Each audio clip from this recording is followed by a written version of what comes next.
le décret instituant le franc CFA, jadis franc des colonies françaises d'Afrique et depuis quelques décennies franc de la communauté financière africaine, a été pris le 25 décembre 1945. Il y a donc 80 ans jour pour jour que le président du gouvernement provisoire de la République française, Charles de Gaulle, a signé le décret portant création de ce franc. Autrefois arrimé à taux fixe au franc français, cette unité monétaire est depuis 2002 liée à l'euro. Selon l'histoire, le général français a fait appel à son ministre des Finances, René Pleven et à son ministre des Colonies, Jacques Soustelle, de lui préparer un décret de création du franc des colonies françaises d'Afrique, CFA. Et quand ce décret a été apprêté, le général de Gaulle, conformément au premier article de ce décret, a créé le franc CFA. C'est donc par un simple décret qu'est né ce franc, sans aucune prise en compte des critères de convergence. À ce jour, le franc CFA est utilisé par une quinzaine d'États indépendants africains. Il s'agit du Cameroun,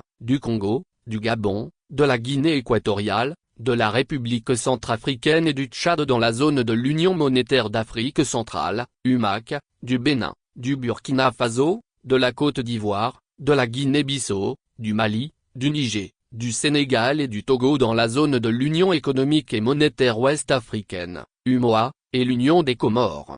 Il ne s'agit pas du même franc CFA. Suivant la zone, ce franc diffère. Un Togolais qui quitte sa zone pour le Cameroun ou le Gabon pour ses affaires ou ses vacances, ne peut utiliser directement son argent, XOF, dans ces deux pays, XAF. Il devra reconvertir son franc CFA en euros qui sera à son tour reconverti dans le franc CFA de ces pays visités. Ces dernières années, le ton monte contre cette monnaie coloniale utilisée par des pays indépendants. Nicolas Boou, auteur du livre intitulé Le franc CFA et l'euro contre l'Afrique, ne cesse d'appeler les États africains à l'éveil et à la création d'une monnaie unique africaine. Selon lui, la création d'une monnaie par un État relève d'une simple décision politique triviale. On n'a pas besoin de se poser la question sur des critères de convergence. L'économiste togolais Kako Nyubukpo, l'un des contempteurs du franc CFA, en 2017 dit clairement ce qu'il reprochait à cette monnaie. Je reproche en particulier au franc CFA d'être,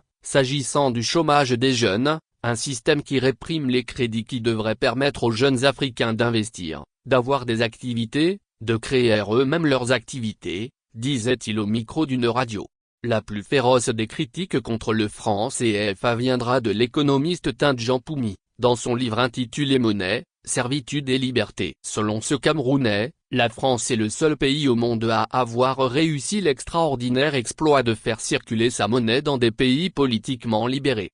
Ce qui ne plaît pas à cet économiste, c'est le fait qu'on ait choisi de faire du sujet sur la monnaie une question élitiste, alors que, soutient-il, la monnaie est une question de chaque jour, qui prend en compte la vie de tous les individus, qu'ils soient agriculteurs, artisans, pères ou mères de famille et même les générations à venir.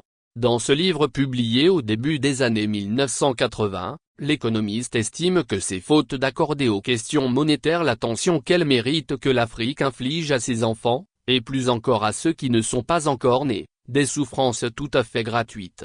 La fin du franc CFA n'est pas pour demain. En décembre 2009, l'idée de la création de l'ECO, une monnaie unique des 15 États membres de la communauté économique et monétaire ouest-africaine, CEDEAO, a refait surface. Sa mise en place a été prévue pour le troisième trimestre de 2020 mais elle a été repoussée à une date indéfinie. En 2023, les chefs d'État et de gouvernement réunis se sont séparés à cause de l'absence du consensus sur la mise en œuvre de cette monnaie unique. Dans les coulisses, on parle de 2027 comme étant la bonne année. En fait, l'idée de la création de l'ECO, monnaie unique des 15 États de cet espace communautaire, y compris le Nigeria, est plus ancienne. Cette idée remonte à 1983. 16 critères de convergence ont été définis. Ils ont finalement été ramenés à 8. Lorsqu'on est souverain, on décide politiquement. Il faut que les Africains ouvrent les yeux. Il n'y a pas de critères de convergence socio-économique dont on parle à longueur de journée. Ces critères qu'on copie auprès de l'Union européenne,